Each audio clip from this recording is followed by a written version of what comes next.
미 의회 조사국 쿼드로 한국 등 동맹국 소외 가능성. 그러니까 이게 뭐냐면 여러분, 쿼드는 여러분 다자 안보 체제죠. 다자 안보 체제인데 우리와 미국은 여러분 다자 안보 체제가 아니라 양국 간 안보 체제죠. 양국 간 안보 체제가 있는데 양국 간 안보 체제에서 다자 안보 체제가 생기면 다자 안보 체제로 중심축이 이동하면서 양자 동맹 체제가 소외될 수 있다. 이런 거예요. 이런 겁니다. 이거는 제가 이 자료는 지금 단톡방에 유재일 잡담방에다가 올리겠습니다. 잡담방 TV 잡담방에다가 이거 올렸는데 원문 자료는 이겁니다. 원문 자료는 The Quad Security Cooperation among United States, Japan, India, and Australia 2020년 11월 2일 얼마 안 됐죠? 얼마 전에 이렇게 발표된 미국 의회 Congressional Research Service 이렇게 해서 여기 쭉 해서 이렇게 나와 있는 건데 이게 우리나라한테도 여러분 이 Japan's role, India's motivation, Australia's challenge strategy 이렇게 쭉 나오는데요.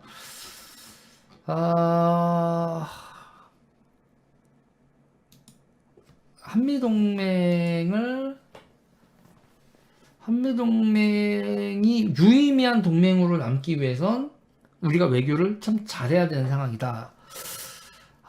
이거는 여러분 제가 이렇게 말을 하면 좀 듣기 좀 거북할 텐데 있잖아요. 듣기 거북해도 이렇게 설명을 해야 쉽습니다, 여러분. 미국하고의 동맹을 제외한 우리나라가 여러분 국제사회에서 어떤 존재가 될까요? 미국하고의 동맹이 아닌 상태인 대한민국이 국제사회에서 어떤 위상을 가지게 될까요? 제가 기분 나쁜 얘기라지만 여러분 그냥 복잡하게 생각하지 않겠습니다. 우리 족밥입니다. 냉정해야 돼요. 족밥입니다. 족밥. 태국, 인도네시아, 말레이시아 이런 데보다 우리가 경제력이 높고 기타 등등 그거 얼마나 갈 것 같아요, 여러분? 어떻게 설명드려야 될까? 여러분 핵무기 이전의 전략 무기가 뭐였죠? 핵무기 이전에 그 나라의 국력을 상징하는 여러분 전략 무기. 그 전략 무기가 여러분 전함이었습니다. 전함이 19세기 말 20세기 초의 핵무기인데 그 나라의 위상을 나타내는 그 전함을 가지고 있었던 나라는 여러분 영국, 독일, 프랑스, 미국, 러시아, 이탈리아, 오스트리아, 일본 요 정도였어요. 요 정도. 여기 보면 강국이네요. 영국, 독일, 프랑스, 미국, 러시아, 이탈리아, 오스트리아, 일본 8개죠. 8개가 여러분 전함을 만들 수 있었어요. 근데 여기서 되게 재밌는 거 얘기할게요. 그 전함을 만들지는 못하지만 돈 주고 살 수 있었던 나라들 얘기해 볼게요. 돈 주고 전함을 샀었던 나라들은 그리스, 터키, 아르헨티나, 브라질, 칠레였습니다. 그리스, 터키, 아르헨티나, 브라질, 칠레 5개요. 전함. 근데 여러분 그 당시에 전함을 구입할 수 있을 정도의 경제력이 있었다는 거예요. 그리스, 터키, 아르헨티나, 브라질, 칠레가요. 자, 100년 지나고 나서 여러분 아르헨티나가 2차 세계대전 끝나고 세계 5대 부국 중에 하나였어요. 북양 함대는 전함 없었어요. 거기 순양함 같은 거 가지고 하는 거 드레드노트급 전함은요. 그건 그 이후기도 하고요. 자, 여기서도 아실 수 있지만 남미가 여러분 꽤 잘 살던 동네입니다. 그래도 우리보다 훨씬 더 잘 살던 동네예요. 아르헨티나, 브라질 이런 데가요. 칠레 우리보다 훨씬 더 잘 살던 나라라고요. 뒤집은 거 얼마 안 돼요. 제가 이 얘기를 하는 거 우리나라 이대로 30년 가면 어떻게 될 것 같아요? 이대로 30년 가면 여러분 30년 전에 일본이 대한민국한테 따라잡힌다는 거 여러분 상상이나 했겠어요? 농업으로 부국 지금도 있습니다. 오스트레일리아.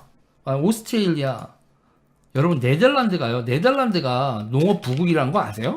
이거 많은 분야에서 제가 얘기하는데 네덜란드의 네덜란드 농산품 수출액 여러분 얼마인지 다시 한번 이제 오랜 구독자들 까먹었을 것 같은 한 번만 더 얘기합니다. 천억 달 우리나라 반도체보다 더 팝니다. 튤립이요? 아니요. 여기 보면 튤립도 아니에요. 네덜란드 농업 분야 수출액 교역액 2019년 농산품 수출액 945억 유로. 945억 유로입니다. 우리나라 반도체보다 더 많이 수출해요.